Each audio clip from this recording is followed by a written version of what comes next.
Hello guys. Today we're going to be taking a look at a clip of Seth Gross defending a single against Nico Megaludis. The reason I chose this particular clip is because it highlights several aspects of good single leg defense, all working together simultaneously. During this breakdown, I'm going to refer to Megaludis as Red since it's less syllables. First, we show the original clip.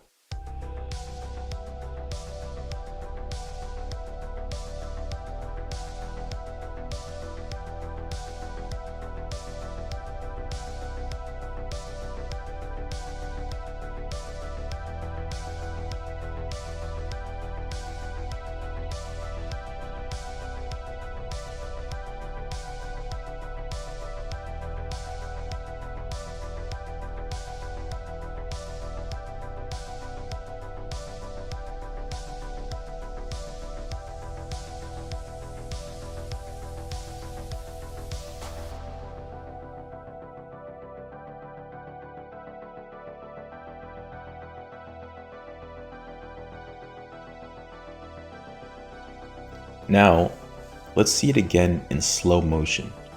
Pay attention to where Gross puts his hands, where he shifts his weight, how he moves his body, and what exactly he is doing to give Red such a hard time.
Okay, so there's a lot to unpack here.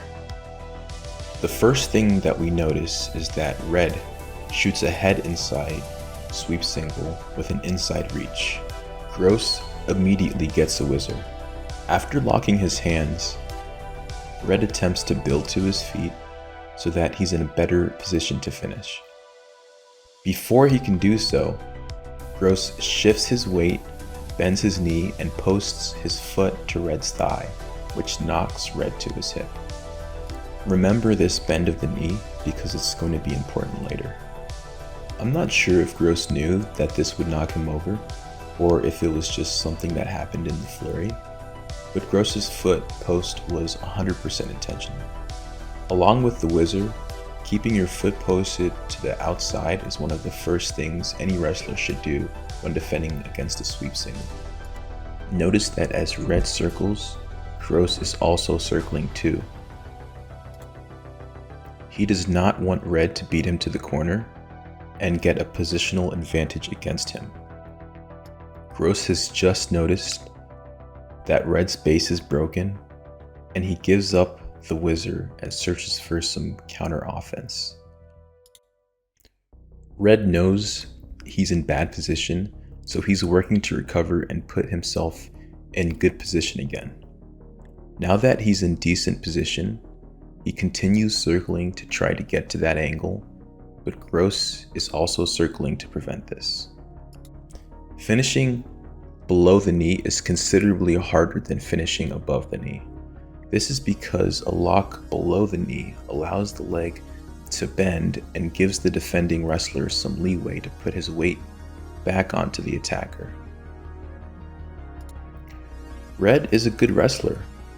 He feels that he can no longer circle, so he decides to finish in a different way.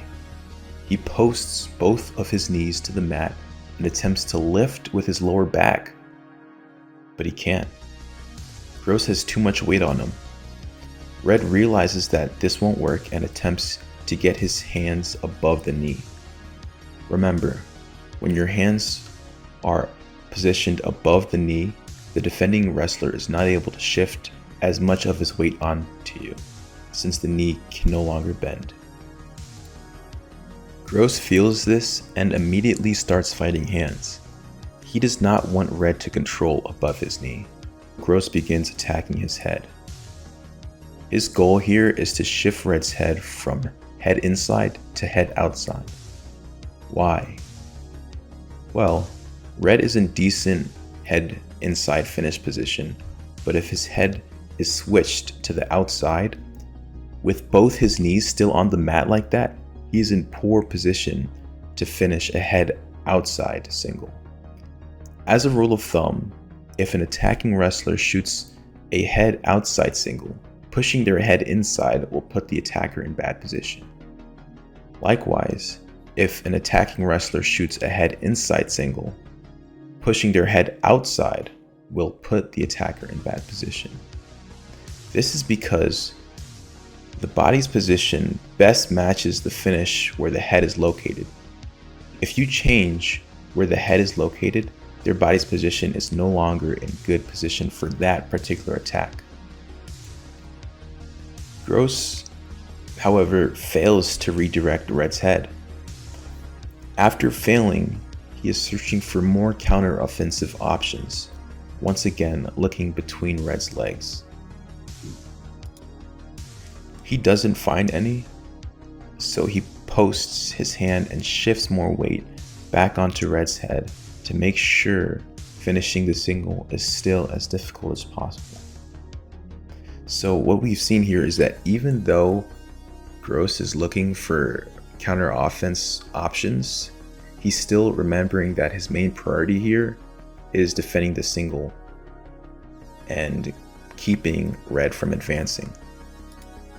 Gross keeps his far leg at a distance and out of Red's reach. Red attacks the knee again. Gross immediately fights hands. This time, he's won the hand fight. As Red builds and attempts to get height, Gross bends his knee again and Red falls flat on his face forward.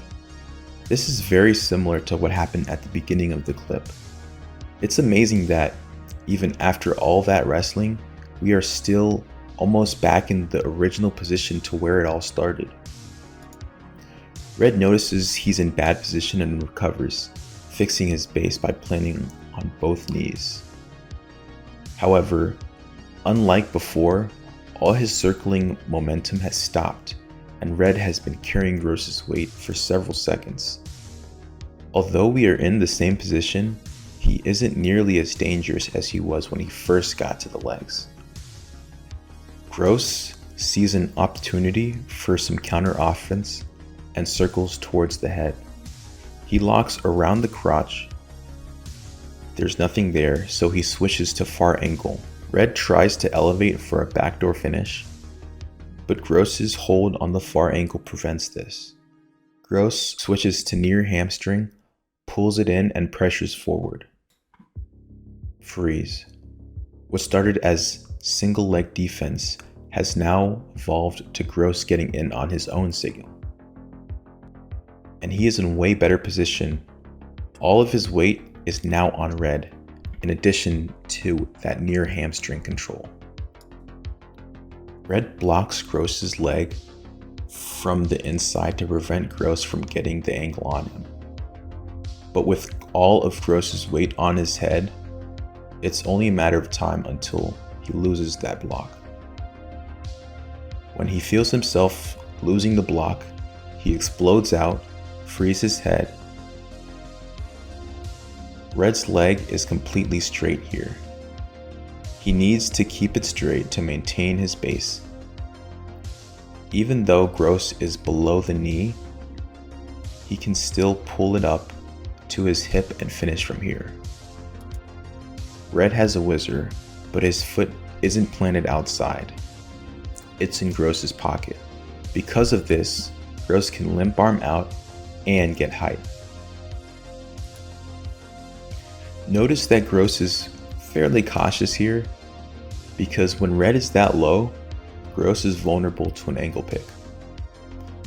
With red's body position on the mat like that, Gross is in superior position, so he can pressure in, secure the far hip, and finish without too much difficulty. Okay, so that was a lot, but let's think about some key things that we noticed. Number one, Gross's first lines of defense happened almost immediately. For example, as soon as red got to his leg, Gross went whizzer and foot post. That is almost always going to be your go-to defense when defending a sweep single. As soon as Gross felt red grab his leg above the knee, Gross immediately fought red's hand and tried to pry them off.